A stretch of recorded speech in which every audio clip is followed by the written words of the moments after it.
Meus irmãos, bom dia, graça e paz. Espero que você e a sua família estejam bem neste dia. Eu quero compartilhar com vocês uma palavra que tem fervido meu coração. Eu já ministrei na igreja no domingo de manhã, na quarta-feira, mas eu acredito que devo compartilhar com vocês também. O primeiro texto está em Filipenses capítulo 2, o versículo é o de número 5 em diante.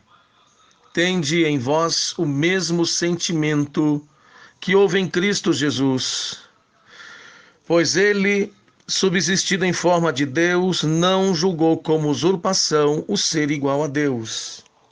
Antes, a si mesmo se esvaziou, assumindo a forma de servo, tornando-se em semelhança de homens e reconhecido em figura humana.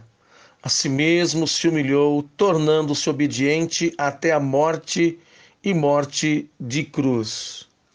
O outro texto está em Colossenses. O capítulo é o de número 1, a partir do versículo de número 20. E quando, havendo feito a paz pelo sangue da sua cruz, por meio dele, reconciliasse consigo mesmo todas as coisas, quer sobre a terra, quer sobre os céus, e a vós outros também que outrora eres estranhos e inimigos no entendimento pelas vossas obras malignas, agora porém vos reconciliou no corpo da sua carne mediante a sua morte, para apresentar-vos perante ele santos, inculpáveis, irrepreensíveis. Se é que permaneceis na fé, alicerçados e firme, não vos deixando afastar da esperança do evangelho que ouvistes e que foi pregado a toda criatura debaixo do céu, e do qual eu, Paulo, me tornei ministro. Esses dois textos que eu acabei de ler para vocês fala da excelência do ministério do Cristo, fala da primazia do Cristo, fala da soberania de Jesus e também fala do esvaziamento. Ainda quero compartilhar com vocês o meu texto áureo que eu li ontem na igreja, João capítulo 19, o versículo de número 28. Depois, vendo Jesus que tudo já estava consumado, para se cumprir a Escritura, disse: tenho sede. Esse texto que eu acabei de ler faz parte de um sermão, provavelmente dos mais conhecidos dos cristãos, da cristandade do mundo inteiro, que é as 7 palavras da cruz. Aqui nós vemos Jesus na forma humana, a cruz, dizendo: tenho sede.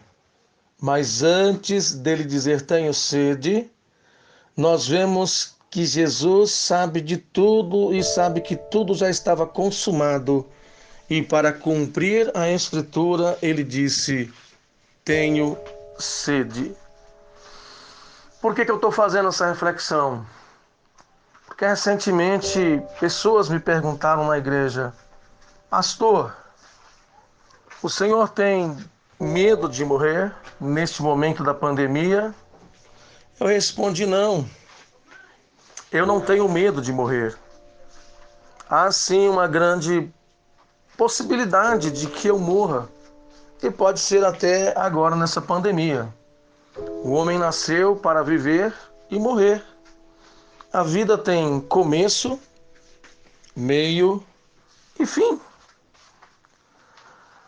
O senhor tem medo que um membro de sua família morra nessa pandemia? Eu respondi: não, vou ficar muito sentido. Mas há uma grande possibilidade de que um membro da minha família morra e eu vou ficar muito sentido. Como também há uma grande possibilidade de um membro da minha igreja, que eu sirvo, que eu sou pastor, morrer em meio à pandemia. Isso pode acontecer? Pode. O sol o sol nasce para todos. Eu não vou fazer abuso da graça nem da misericórdia de Deus. Eu vou cuidar do meu corpo, que é o templo do Espírito de Deus. Eu vou cuidar de todo tipo de asepsia que for possível fazer. E vou cuidar do meu corpo através do sono, através da alimentação. Mas eu não tenho medo de morrer. Porque o homem tem um espírito eterno. E eu já entendi isso. O homem nasceu para a eternidade. Jesus disse em João 14: não se turbe o vosso coração. Crede em Deus, crede também em mim. Na casa do meu Pai há muitas moradas. Então o homem, ele deixa de existir aqui e ele passa a existir na eternidade.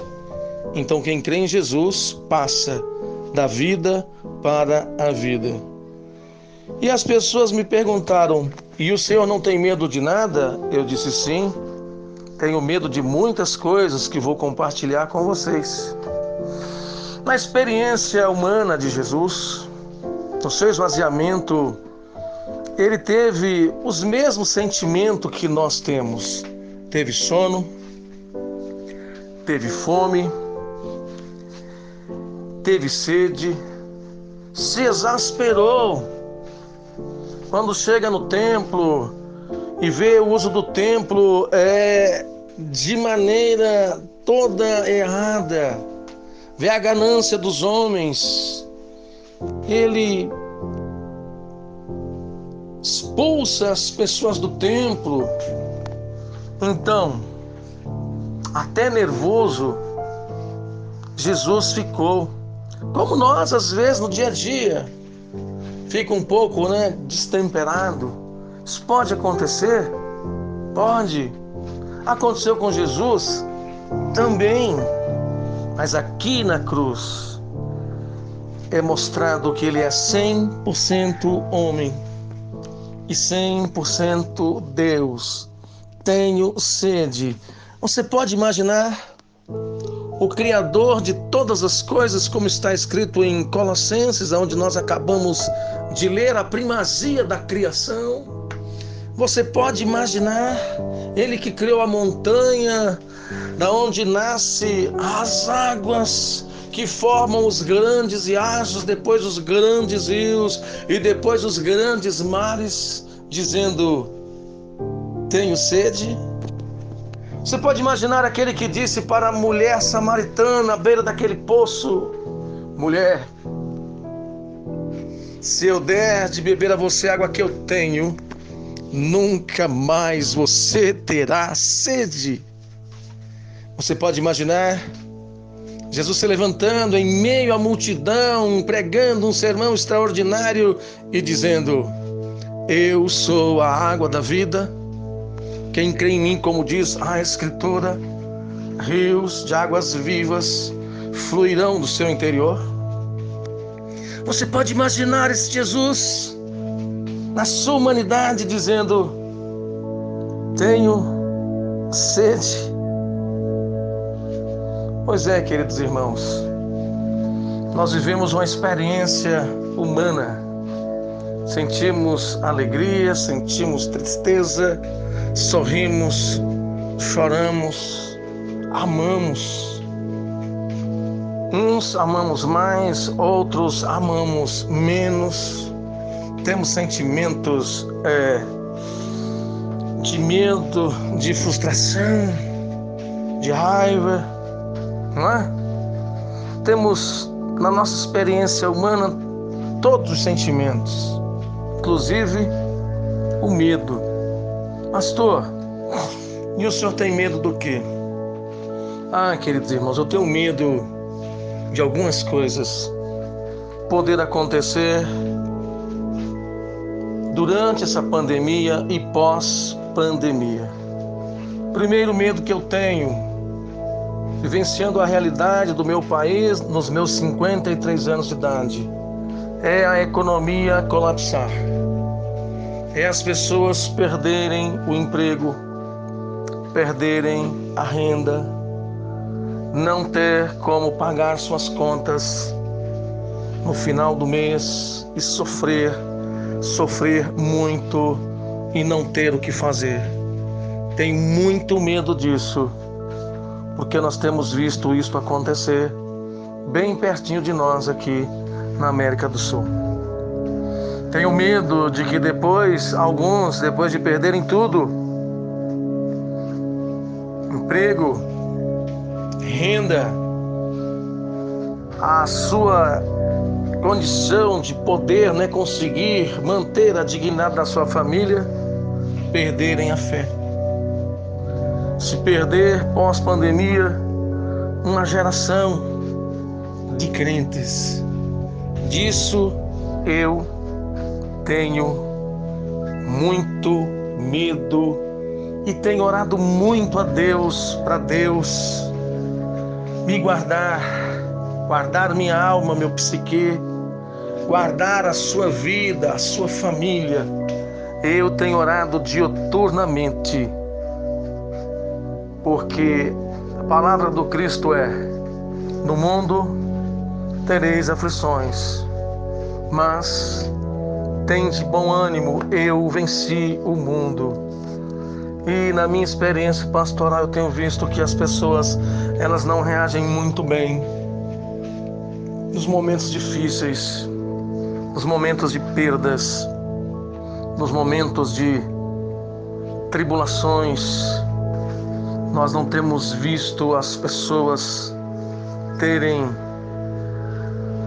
essa paz que excede todo entendimento, essa paz que só Jesus pode dar, que independe de circunstâncias. Para algumas pessoas isso é muito teórico. Isso ainda não desceu ao coração, à alma. Isso ainda não é o seu estilo de vida, como disse o apóstolo Paulo: eu sei estar contente em toda e em qualquer situação. Eu sei estar em fartura e eu sei estar em necessidade, mas o meu contentamento é o Cristo. O meu contentamento é a vida eterna. O meu contentamento é estar na presença do Senhor. A minha alegria é o Senhor. A minha força é o Senhor. A minha experiência pastoral, eu tenho visto que as pessoas têm muita dificuldade de se manter firmes nas promessas de Jesus em momentos difíceis. Mas eu quero deixar essa palavra para vocês. Creia,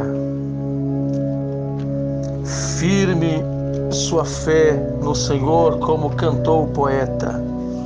A minha fé e o meu amor estão firmados no Senhor. Nós temos escrito em Romanos, capítulo de número 5, Paulo tratando aqui sobre a justificação pela fé e a paz com Deus. Quero encerrar esta breve reflexão lendo com vocês Romanos, capítulo de número 5. Justificados, pois, mediante a fé, temos paz com Deus por meio de nosso Senhor Jesus Cristo, por intermédio de quem obtivemos igualmente acesso pela fé a esta graça, na qual estamos firmes e gloriamo-nos na presença da glória de Deus. E não somente isto, mas também nos gloriamos nas próprias tribulações, sabendo que a tribulação produz perseverança, e a perseverança, experiência, e a experiência, esperança. Ora, a esperança não confunde, porque o amor de Deus é derramado em nosso coração pelo Espírito Santo que nos foi outorgado. Porque Cristo, quando nós ainda éramos fracos, morreu a seu tempo pelos ímpios. Dificilmente alguém morreria por um justo, pois poderá ser que pelo bom alguém se anime a morrer. Mas Deus prova o seu amor para conosco, pelo fato de ter Cristo morrido por nós, sendo nós ainda pecadores. Logo, muito mais agora, sendo justificados pelo seu sangue, seremos por ele salvos da ira. Porque se nós, quando inimigos, fomos reconciliados com Deus, mediante a morte do seu Filho, muito mais estando já reconciliados, seremos salvos pela sua vida. E não apenas isto, mas também nos gloriamos em Deus por nosso Senhor Jesus Cristo, por intermédio de quem recebemos agora a reconciliação. Oremos. Pai de amor, eu quero te pedir, Deus, tenha de misericórdia de nós. Já temos o entendimento de que através do Cristo, da cruz, do seu sacrifício, nós fomos reconciliados com Deus. Agora, Pai, nesse momento, em meio a esta pandemia e também, Pai, pós esta pandemia, nos dá, Senhor, esta paz que excede todo o entendimento, dá esta capacidade de entendermos que a vontade do Senhor é boa, é perfeita, é agradável, que a alegria do Senhor é a nossa força. Nos dá, Pai, este contentamento para viver na Tua presença, pregar o Teu Evangelho e ser exemplo para os fiéis.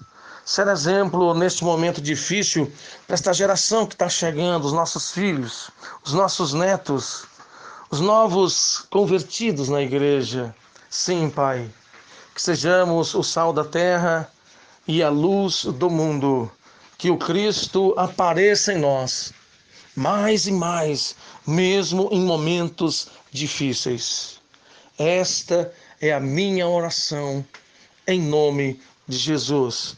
Que Deus abençoe você, que Deus abençoe a sua família.